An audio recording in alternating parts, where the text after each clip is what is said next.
नमस्कार। आज हम रॉबर्ट कियोसाकी के काम और ख़ास तौर पर उनकी जो बहुत मशहूर किताब है रिच डैड पुअर डैड, उसके बुनियादी विचारों पर गौर कर रहे हैं। जी। हमारे पास देखिए इस किताब के हिंदी सारांश हैं, कुछ अनुवाद के हिस्से भी हैं, कियोसाकी के अपनी निवेश गाइड से भी कुछ बातें ली हैं और हाँ, इन पर जो ऑनलाइन चर्चाएं होती हैं वो भी हैं। तो मकसद ये है कि इन सब को मिलाकर फाइनेंशियल थिंकिंग जिसे कहते हैं उसके कुछ ज़रूरी पॉइंट्स निकालें। मतलब ये किताब असल में कहना क्या चाहती है ना? बिल्कुल।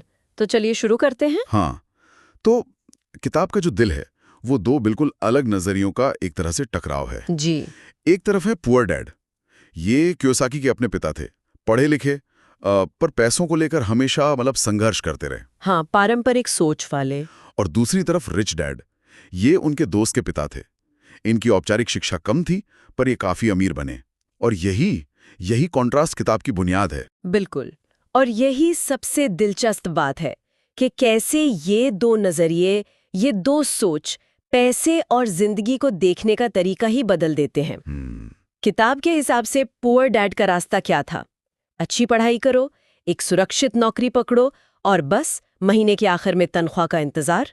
स्थिरता, स्टेबिलिटी पे जोर था। हाँ, बिल्कुल टिपिकल रास्ता जिसे कहते हैं। जबकि रिच डैड का फलसफा वो तो बिल्कुल उल्टा था। हाँ। कि पैसे के लिए खपो मत, बल्कि पैसे को अपने लिए काम पर लगाओ। हाँ। ये सोच, ये पूरी तरह से फाइनेंशियल लिटरेसी, मतलब पैसे की समझ और संपत्ति यानी एसेट्स बनाने पर टिकी थी। सिर्फ देनदारियां या लाइबिलिटीज जमा करने पर नहीं। सही।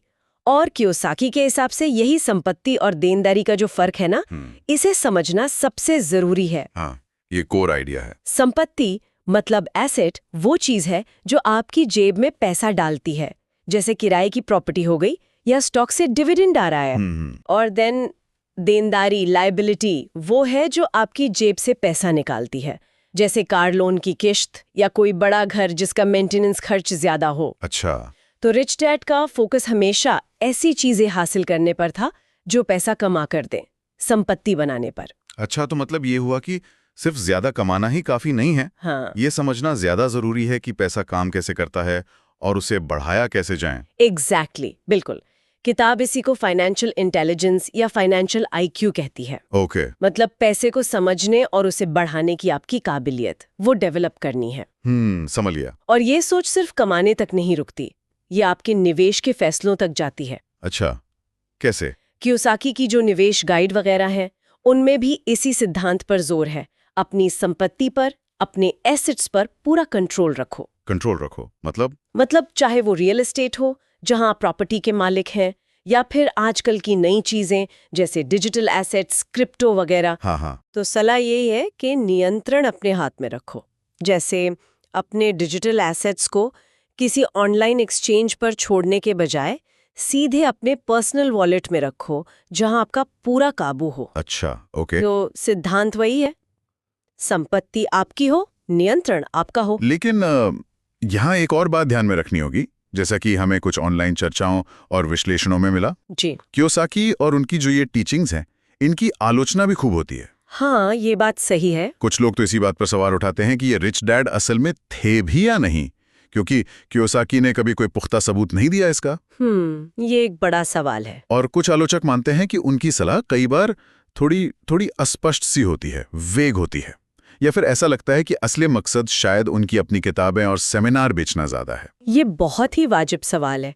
देखिए, किसी भी फाइनेंशियल सलाह को आंख बंद करके नहीं मानना चाहिए। सही बात है। उसे परखना जरूरी है, ये समझना जरूरी है कि आइडिया क्या है, लेकिन साथ ही ये भी देखना चाहिए कि सलाह देने वाले का अपना क्या इंटरेस्ट हो सकता है इसमें, और क्या ये सलाह हर किसी के लिए फिट बैठती है। क्रिटिकल थिंकिंग मतलब सोच समझकर फैसला लेना यहाँ बहुत जरूरी हो जाता है। तो इन सब बातों को, इन सारे स्रोतों को देखने के बाद निचोड़ क्या निकलता है, मतलब सार क्या है? देखिए, मुख्य संदेश तो यही लगता है कि पैसों को लेकर अपनी सोच बदलने की जरूरत है। सोच बदलना? हाँ, सिर्फ नौकरी की सिक्योरिटी के पीछे भागने के बजाय संपत्ति, एसेट बनाने पर ध्यान देना होगा और लगातार सीखते रहना होगा कि पैसा काम कैसे करता है, उसे मैनेज कैसे करना है। यही रिच डैड पुअर डैड का मूल विचार है असल में।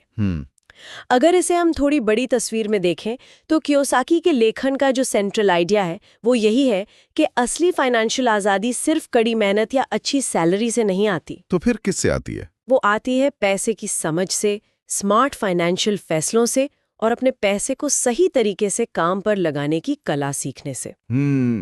सही। तो सुनने वालों के लिए एक आखिरी सवाल छोड़ जाते हैं। जी। कियोसाकी के ये जो सिद्धांत हैं, खास तौर पर संपत्ति बनाने और फाइनेंशियल लिटरेसी बढ़ाने वाले, इनको अपनी निजी जिंदगी में, अपने हालात में कैसे लागू किया जा सकता है? खासकर तब जब हर किसी की अपनी अलग परिस्थितियां हैं और बाजार भी